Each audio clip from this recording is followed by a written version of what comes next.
Some people travel to relax. I travel to see as much as humanly possible, which is how, while staying in Nice, I ended up discovering a place just 20 minutes away that completely transported me to another world.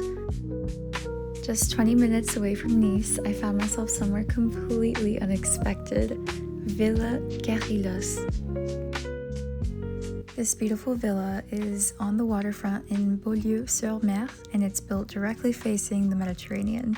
It was built between 1902 and 1908, and it was commissioned by 𝓛𝓮𝓷𝓷𝓮𝓬, who was utterly obsessed with the Hellenistic period. So today is one of my most exciting days with Jose here at Nice, or in Nice, sorry. We're actually just outside of Nice today, and we're gonna visit a villa, which I'm currently in with Jose. There's a drone over there. First, we're here at the Villa Kérylos, and I will show you guys all over the place and give you a little bit of history with that. And then after this one, we're going to another villa called, I think 𝓛𝓮𝓽𝓼, Rothschild, something like that. So yeah, we're pretty excited for both those, and we have just a short amount of time to see this one because we came kind of late, so we're going to hurry, but now it begins. Bonjour. Bonjour. The fascinating part about this villa is that it's not just Greek inspired, it's actually a meticulously researched reconstruction of an ancient Greek noble house from the 2nd century. Here's me losing my aesthetic edge for a hot second. It's like a caveman discovering fire. We never saw who had this drone, but it was driving people crazy. We proceeded into the little baby garden they had here and just kind of took in the views. That's amazing. Yeah, it really is. That's the prettiest one I've ever seen. Another interesting fact about the villa's name, Kérylos, it's a word in Greek that means halcyon, which is a mythical seabird, so I thought that was really fitting for this villa that's beautifully located by the Mediterranean. So now we enter the villa, and here we have the rooster mosaic, which is not a random decoration. It's actually ancient Greek symbolism, and the rooster represents vigilance and the rising sun. It was also associated with Apollo, the god of light.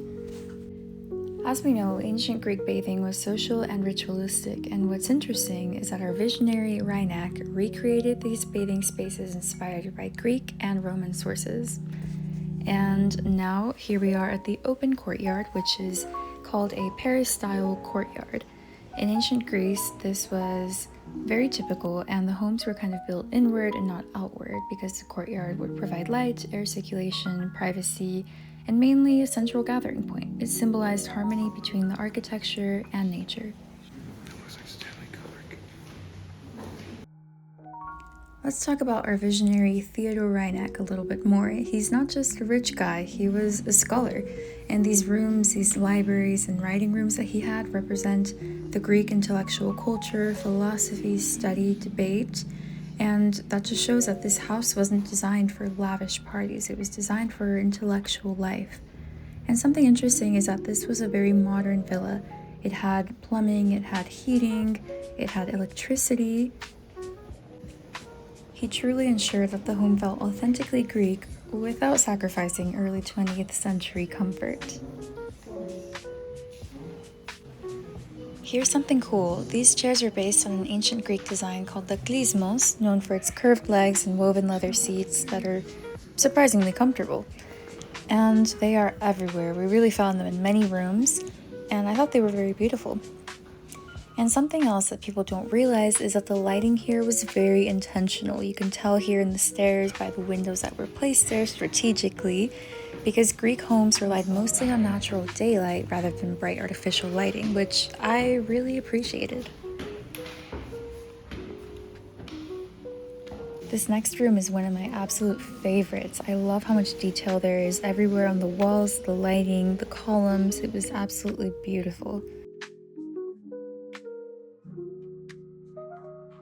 We entered another room that had a lot of wall paintings, and here's something fascinating. These murals recreate ancient Greek painting styles, which we rarely get to see today because most original paintings didn't survive. The ancient Greek that we see here on the wall would tell you what type of water would flow out of these.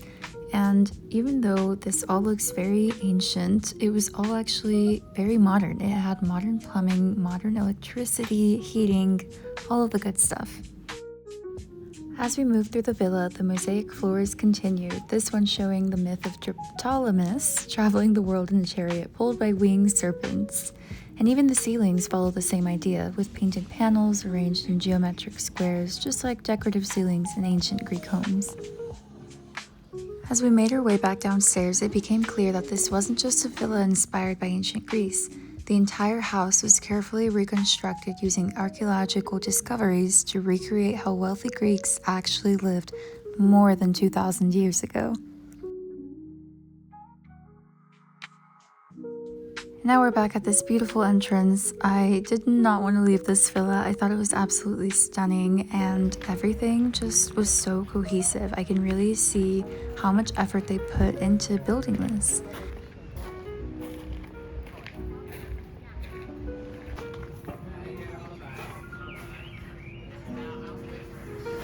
Only a few minutes away from Villa Kérylos is the Villa 𝓛𝓮𝓷𝓷𝓮𝓬.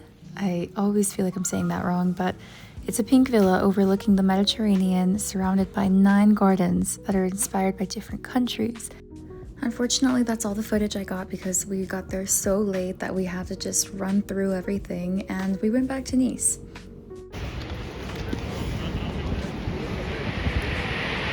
Keeping a good pace.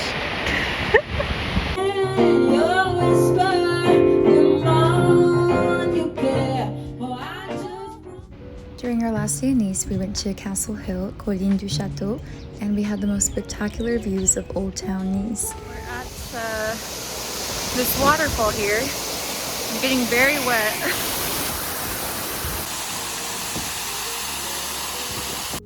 And that brings us to the end of this little journey, but not the end of the travels. There are so many more places to discover.